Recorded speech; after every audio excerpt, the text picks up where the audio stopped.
আসসালামু আলাইকুম রহমতুল্লাহ। আজকে সিএনএস ডিপ্রেসেন্ট এর দ্বিতীয় পার্ট অ্যালকোহল নিয়ে আলোচনা করা হবে।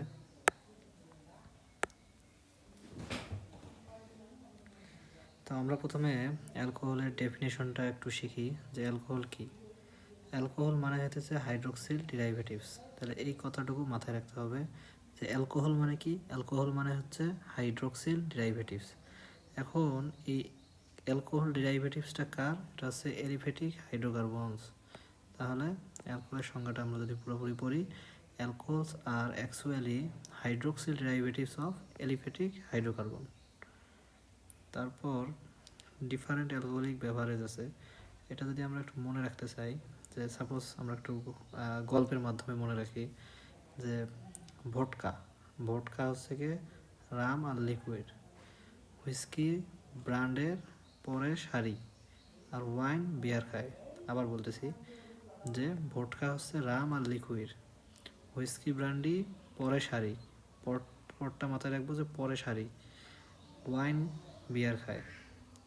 এটা যদি এইভাবে মাথায় রাখতে পারি, পরবর্তীতে এখানে ভোটকা হচ্ছে 60-65%, রাম লিকুইড ওইটা থেকে 60-60-এর কম কত 50-60, তারপর হুইস্কি ব্র্যান্ডি কত 50-এর কম কত 40-45, আর পোর্ট মানে শাড়ি পরে কি 20 টাকা দামের শাড়ি পরে, এটা মাথায় রাখতে হবে 20 টাকা দামের শাড়ি পরে পট শাড়ি 20, ওয়াইন হচ্ছে 10-15%, আর বিয়ার্স হচ্ছে 4-8%।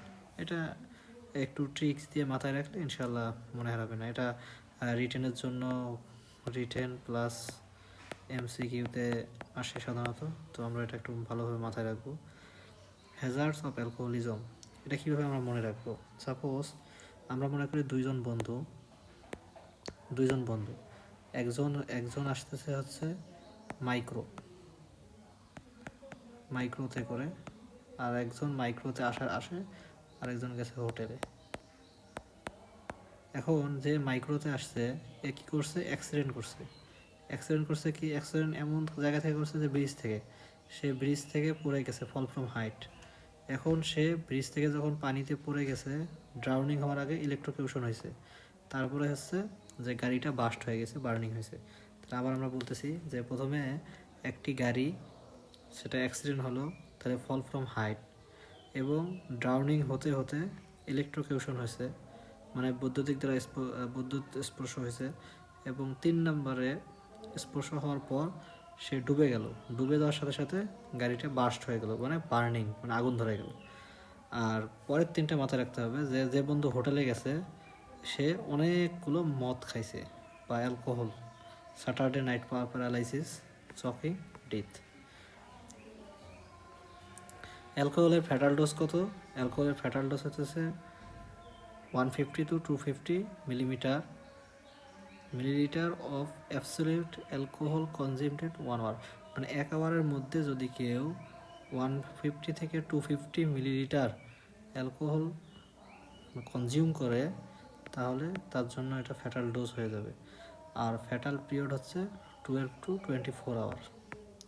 আশা করি বুঝতে পারছেন। এখন আমরা স্টেজগুলো মনে রাখবো। স্টেজগুলো আসলে এখানে মুখস্থর অনেক ব্যাপার স্যাপার থাকে, তো আমরা একটু মুখস্থ রাখবো এবং মনে রাখার চেষ্টা করব, কারণ এটা রিটেনের জন্য ভেরি ভেরি ইম্পর্টেন্ট।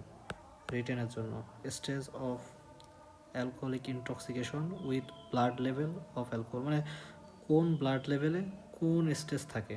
যেমন স্টেজ অফ এক্সাইটমেন্ট, এই স্টেজে কি হয়, blood level 50-150 milligram per decilitre. এই সময় কী কী সাইন সিমটম পাওয়া যেতে পারে? যে সেন্স অফ ওয়েলবিং, সে তার ভালো লাগবে, অ্যাকশন, ইমোশন, স্পিচ এগুলো লেস হয়ে যাবে, তার সেলফ কনফিডেন্স অনেক থাকবে, বাট সেলফ কন্ট্রোলটা কমে যাবে।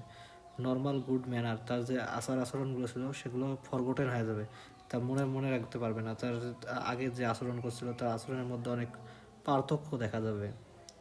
এখন ব্লাড লেভেল যদি 150-250 থাকে, তাহলে আমাদের যে ইন কোঅর্ডিনেশন ফেজ, এখানে তার অল্টারেশন ইন কন্ডাক্ট মানে কি, যে তার নার্ভ কন্ডাকশন স্লো হয়ে যাবে, রিফ্লেক্স স্লো হয়ে যাবে। মানে কি, যে তার অ্যালকোহল এই গাওয়া ইফেক্টকে বাড়ায় দেয়। এর ফলে কি হয়, ব্রেন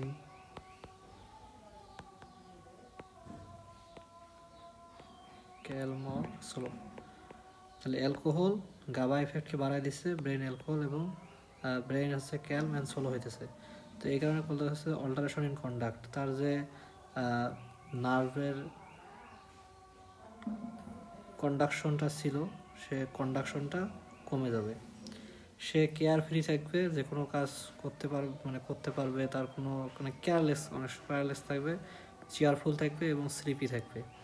অল্টারেশন ইন স্পিচ, তার কথাবার্তার মধ্যে ভিন্নতা আসবে। ফাইন ফিঙ্গার মুভমেন্ট, এবং তার যে হাত এবং পায়ের আঙ্গুলগুলোর মধ্যে যে নড়াচড়া সেটার মধ্যে পার্থক্য আসবে। Nausea, vomiting, breath smell of alcohol, তার যে ব্রেথ, যে শ্বাস প্রশ্বাস থাকবে সেই শ্বাস প্রশ্বাসের মধ্যে অ্যালকোহলের গন্ধ পাওয়া যাবে। Pulse and heart rate rapid হয়ে যাবে এবং হাইপোথার্মিয়া হবে। এখন ব্লাড লেভেল যদি 250 মিলিগ্রাম পার ডেসিলিটারের বেশি হয় তাহলে কী কী ঘটনা ঘটতে পারে? প্রথমেই ঘটে যাবে থিক অ্যান্ড স্লার্ড স্পিচ, তার কথা ভালোভাবে বোঝা যাবে না। কোঅর্ডিনেশন, গিডি, স্টাগার অ্যান্ড ফল। গিডি মানে কি? গিডি মানে হচ্ছে মাথা ঘোরা বা হালকা লাগা, তার মাথা ঘুরবে, হালকা লাগবে। স্টাগার হচ্ছে টলতে টলতে হাঁটা, মানে ঢুলবে এবং হাঁটবে, মানে এদিকে সেদিকে ঢুলে ঢুলে হাঁটবে। আর ফল মানে তো পড়ে যাওয়া। আর পালস র্যাপিড হয়ে যাবে। পিউপিল কন্ট্রাক্টেড, এটা অবশ্যই আমরা মাথায় রাখবো। পিউপিল কি থাকবে? কন্ট্রাক্টেড থাকবে। ম্যাক ইউএল sign present when concentration 300 milligram per ডেসিলিটারের উপরে থাকবে। তো এটা আমরা এমসিকিউ প্লাস ভাইবা কোশ্চেনের জন্য মাথায় রাখতে পারি যে ম্যাক ইউএল সাইন কোথায় পাওয়া যায়? অ্যালকোহল ইনটক্সিকেশনে পাওয়া যায়। এটা কি জিনিস যদি ভাইবাতে ধরে, যে সাধারণত অ্যালকোহল ইনটক্সিকেশন হলে কী হবে, যে পিউপল কন্ট্রাক্টেড থাকবে, কিন্তু তাকে যদি স্লাবিং করা হয় বা পিনসিং করা হয়, পিন দিয়ে আঘাত করা হয়, তাহলে হালকা করে পিউপিলটা ডাইলেট হবে এবং ধীরে ধীরে আবার কনস্ট্রিক্টেড হবে। আমরা এখন পড়বো Saturday night palsy. Saturday night palsy, তারপর প্রথমে ইংলিশটা একটু দেখে নেই যে এটা কিসের কারণে ঘটে। যে এক্সেসিভ কখন কেউ ড্রিঙ্কিং করে, এক্সেসিভ ড্রিঙ্কিং করলো, ড্রিঙ্কিং করার পর তার সে যখন ইনটক্সিকেটেড স্টেট থাকলো, কোন স্টেটে? সাধারণ না, ইনটক্সিকেটেড স্টেট। সেই ড্রিঙ্কার্সটা রেস্ট যখন নেয় একটা চেয়ারে বসে বা এমন কোনো জায়গায় যেখানে হেলান দেওয়া যায়, সে rest his or her armpit, মানে হাতের উপরের অংশটা, on the back of the chair, causing sustain pressure on the radial nerve. তাহলে সে যখন ইনটক্সিকেটেড হইতেছে অ্যালকোহল দ্বারা এবং তার হাত আর্মপিটটা চেয়ারের উপর রেখে সাপোজ সে ঘুমাই গেছে, স্লিপ, সো তখন তার ওই হাতের যে বলা যায় হিউমেরাসের স্পাইরাল গ্রুপ, হিউমেরাসের স্পাইরাল গ্রুপ, এই স্পাইরাল গ্রুপের মধ্যে প্রেশার পড়ে। তো এটা রিভার্সিবল, এটা সাধারণত যখন চাপ সরে যায় তখন ধীরে ধীরে ঠিক হয়ে যায়। এটাই স্যাটারডে নাইট পালসি। তারপরে মিক্সুরেশন সিনকোপ। মিক্সুরেশন সিনকোপও একটা কন্ডিশন যেখানে হেভি বিয়ার ড্রিঙ্কিং হয়। তাহলে হেভি ড্রিঙ্কিং যখন হইতেছে তখন আমার মিক্সুরেশন সিনকোপ হইতেছে। তো মিক্সুরেশন সিনকোপটা আসলে কি, আমরা যদি একটু বোঝার চেষ্টা করি যে when the person rises from bed, তাহলে একটা ব্যক্তি যখন বেড থেকে উঠতেছে মিডল অফ দ্য নাইট, গভীর রাতে, টু পাস ইউরিন, মানে সে ইউরিনেশন করার জন্য উঠছে, ওঠার পর সেই loss consciousness due to sudden upright posture, তাহলে তার কনসিয়াসনেসটা লস হয়ে যাইতেছে। এটা কেন হয় আমরা যদি একটু ব্যাখ্যাটা দেখতে পারি, যে তার যখন মানে মেইন কারণ হইতেছে ভ্যাজোভ্যাগাল রিফ্লেক্স বা ভ্যাজোভ্যাগাল রেসপন্স। কি হয় যে তার ব্লাডার খালি হয়ে গেল। ব্লাডার খালি হলে কি হয়, যে ভ্যাগাস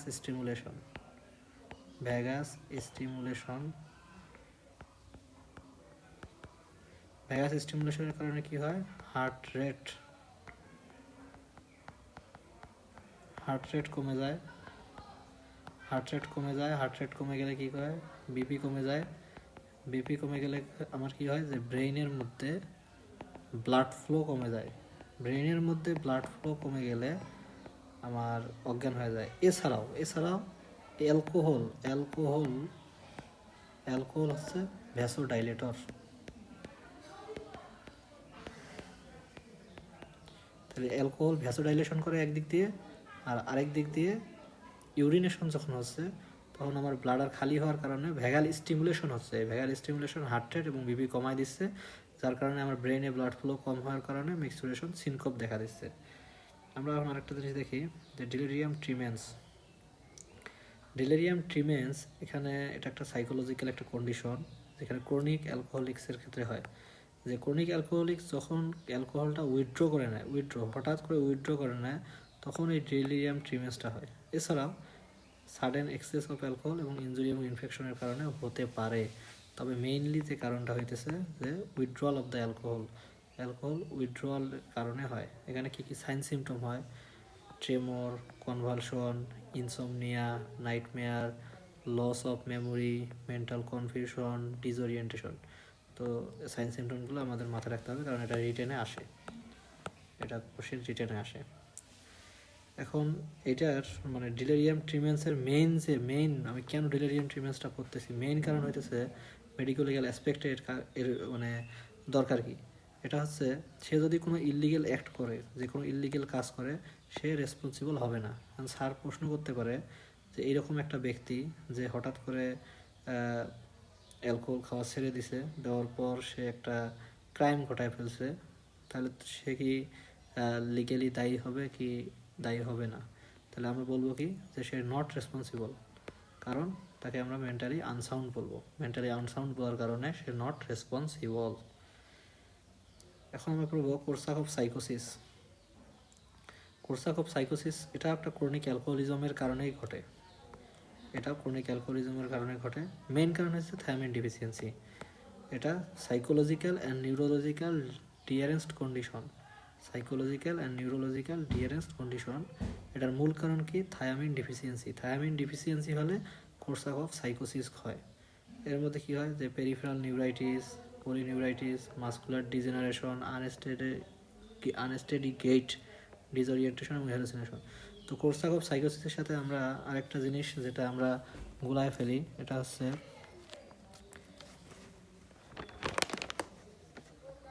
ওয়ারনিক্স এনকেফালোপ্যাথি।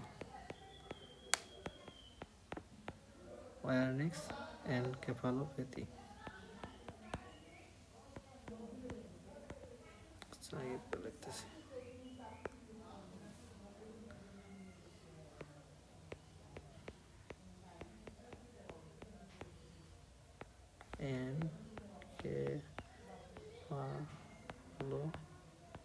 এনকেফালোপ্যাথি।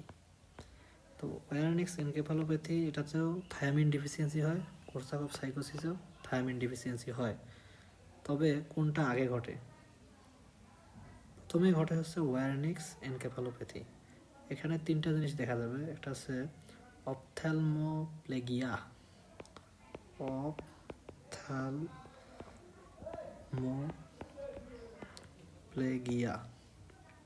দুই নম্বর হচ্ছে অ্যাটাক্সিয়া, 3 নম্বর হচ্ছে কনফিউশন। এই তিনটা সাইন আমরা কোথায় দেখতে পাই? ওয়ারনিক্স এনকেফালোপ্যাথিতে। এবং ওয়ারনিক্স এনকেফালোপ্যাথিতে আমরা কি দিই? IV thiamine. তো এখানে দুইটার মধ্যে ডিফারেন্স হইতেছে যে কোর্সাকফ সাইকোসিস এটা হচ্ছে ইররিভার্সিবল, আর ওয়ারনিক্স এনকেফালোপ্যাথি হচ্ছে reversible.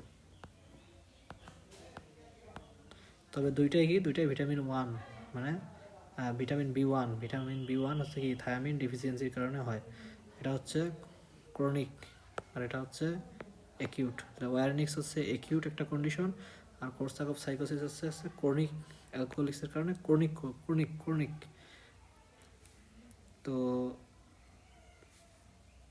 Sign symptoms peripheral neuritis, polyneuritis বললাম, muscular degeneration, unsteady gait, disorientation এবং হ্যালুসিনেশন।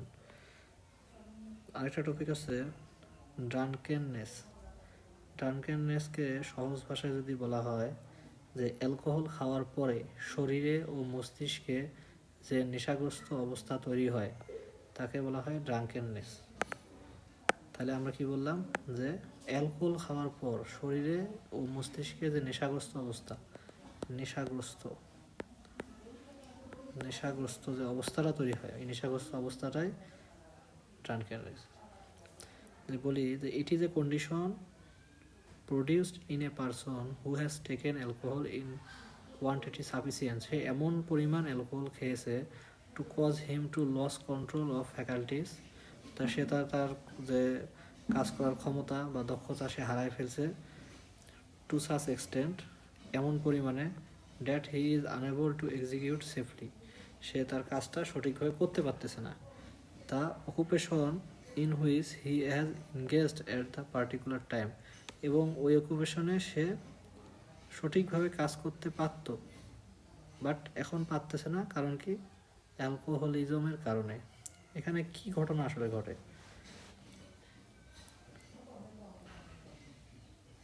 এখানে তার যে ব্রেন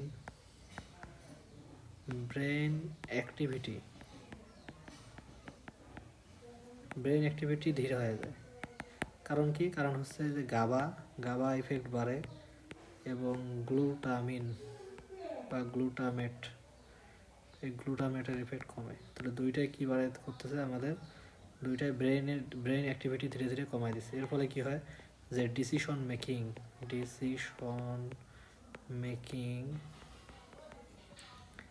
তারপরে কোঅর্ডিনেশন অ্যান্ড জাজমেন্ট এগুলো কমে যায়। তাহলে ব্রেনের অ্যাক্টিভিটি কমে যাওয়ার কারণে তার decision making, coordination and judgement ক্ষমতা কমে যায়।